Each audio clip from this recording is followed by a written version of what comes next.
Genèse 45. Alors Joseph, ne pouvant plus dominer son émotion devant tous ceux qui étaient présents, s'écria « Faites sortir tout le monde !»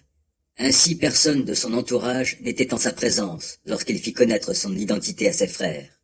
Mais il sanglotait si fort en parlant que les Égyptiens l'entendirent, et la nouvelle parvint jusqu'au palais du Pharaon. Il dit à ses frères « Je suis Joseph, mon père est-il encore en vie ?» Mais ses frères étaient incapables de lui répondre tant ils avaient peur de lui. Alors Joseph leur dit « Venez près de moi. » Ils s'approchèrent. « Je suis Joseph, leur dit-il, votre frère, que vous avez vendu pour être emmené en Égypte. Et maintenant, ne vous tourmentez pas et ne soyez pas fâchés de m'avoir vendu comme esclave. C'est pour vous sauver la vie que Dieu m'a envoyé devant vous. Car voici 2 ans que la famine sévit dans ce pays, et pendant 5 ans encore, il n'y aura ni labour ni moisson. Dieu m'a envoyé devant vous pour vous faire subsister sur la terre, pour préserver votre vie par une très grande délivrance. C'est pourquoi ce n'est pas vous qui m'avez envoyé ici, c'est Dieu. Et il m'a élevé au rang de père pour le Pharaon, faisant de moi le maître de toute sa cour et le dirigeant de toute l'Égypte. Retournez donc au plus vite auprès de mon père et dites-lui, « Ton fils Joseph te fait dire ceci. Dieu m'a établi maître de toute l'Égypte. Viens auprès de moi sans tarder. Tu habiteras dans la région de Goshen pour être proche de moi, toi, tes enfants et tes petits-enfants, tes moutons, tes chèvres et tes bovins, tout ce qui t'appartient. Et là, je pourvoirai à tes besoins pour que tu ne restes pas sans ressources, toi, ta famille et tout ce qui t'appartient.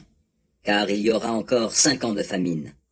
Vous voyez de vos yeux, et mon frère Benjamin également, que c'est bien moi qui vous parle.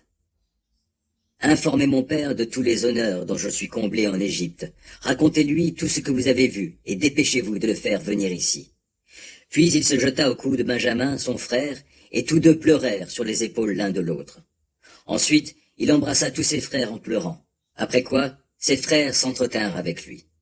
La nouvelle de l'arrivée des frères de Joseph se répandit aussitôt au palais du Pharaon.